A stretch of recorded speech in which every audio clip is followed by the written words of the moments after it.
Salam sejahtera, jumpa lagi di IT News. Hari ini kami akan informasikan berita tentang coronavirus jenis baru tersebar keluar dari pusat virus di Akademi Ilmu Pengetahuan Tiongkok cabang kota Wuhan pada bulan November 2019. Sudah banyak warga Wuhan yang terinfeksi pada bulan Desember 2019. Menurut pengakuan juru bicara Kementerian Luar Negeri Hua Chunying, sejak 3 Januari tahun ini Amerika Serikat telah mendesak komunis Tiongkok untuk secepatnya mengatasi krisis tersebut. Simak berita selengkapnya.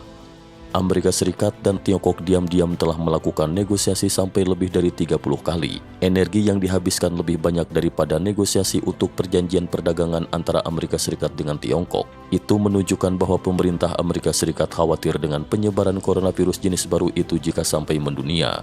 Sekarang ada selusin bukti yang tidak dapat disangkal bahwa pusat virus Wuhan bersama pusat eksperimen perang biologis Tentara Pembebasan Rakyat Tiongkok sedang mengembangkan coronavirus jenis baru yang merusak Tiongkok dan mengancam dunia. Saat ini analisis yang paling dapat diandalkan adalah bahwa bangkai hewan yang digunakan oleh laboratorium dan yang disuntikan dengan coronavirus jenis baru itu belum dibakar atau didesinfeksi dengan segera, yang mengakibatkan kebocoran virus atau penyebaran virus. Ilmuwan India percaya bahwa coronavirus jenis baru adalah virus buatan yang dibentuk oleh para peneliti Wuhan dengan memasukkan virus AIDS secara paksa ke dalam coronavirus, menjadikan virus itu lebih berbahaya karena memiliki daya infeksi yang lebih kuat. Menghadapi tuduhan masyarakat, Xi Zhengli, peneliti di pusat virus Wuhan, bersumpah bahwa penelitian mereka tidak ada hubungannya dengan coronavirus baru. Namun netizen menemukan serangkaian makalah yang diterbitkan oleh Xi Zhengli di majalah profesional Inggris dan Amerika. Dengan demikian, kebohongan terkuak ia tidak dapat lagi menyangkal. Orang komunis adalah kafir dan mencari keuntungan tanpa peduli legal atau ilegal. Tulen menyembah uang. Mereka berbohong bahwa tidak akan menjual hewan laboratorium virus. Selain kesaksian dari seorang pekerja di pusat virus Wuhan, netizen telah menemukan argumen baru. Itu adalah vonis terhadap Li Ning, seorang profesor dan ahli di Universitas Pertanian Tiongkok dan anggota Akademi Ilmu Pengetahuan Tiongkok yang baru saja diputuskan pada 2 Januari 2020 di Beijing.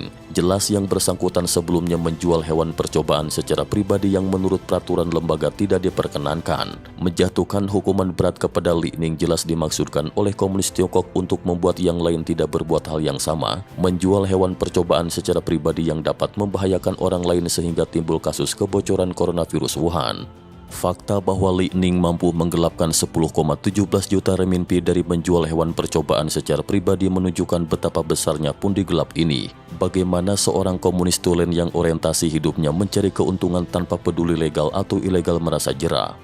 Pasar penjualan makanan laut Huanan di Wuhan, tepat di sebelah gedung Wuhan Institute of Virology, paling mudah untuk menjual hewan percobaan. Bangkai hewan percobaan yang tidak dibersihkan dari coronavirus jenis baru akhirnya menjadi sumber penyebar virus tersebut di pasar itu. Begitu coronavirus menyebar dengan dahsyat, komunis Tiongkok lalu mempublikasikan sebagai infeksi paru-paru atau pneumonia dan langsung memvonisnya sebagai akibat warga Wuhan suka makan masakan daging kelelawar, berbohong demi menyembunyikan fakta. Guangdong sebenarnya memiliki banyak warga yang suka mengkonsumsi masakan daging kelelawar, sedangkan warga Wuhan tidak banyak yang mengkonsumsi daging kelelawar. Orang-orang Indonesia, Maldives memperlakukan masakan kelelawar sebagai lauk pauk biasa. Kebiasaan itu mungkin sudah berlangsung ratusan atau ribuan tahun dan belum terdengar ada yang sakit. Mengapa? Karena coronavirus pada kelelawar sama sekali tidak menular ke manusia.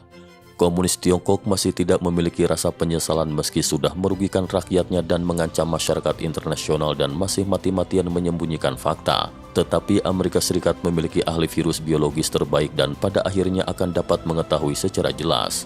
Komunis Tiongkok berusaha menaklukkan dunia melalui perang virus. Tindakan itu hanya akan menghancurkan dirinya sendiri. Kejahatannya pasti akan membangkitkan kemarahan semua umat manusia, juga membuat komunitas internasional lebih memahami bahwa hanya dengan bersatu padu mematuhi Tuhan dan mengikuti suara hati nurani, membiarkan Partai Komunis Tiongkok beserta semua afiliasinya mati, manusia baru dapat terhindar dari ancaman yang lebih besar dan mematikan dari partai jahat itu.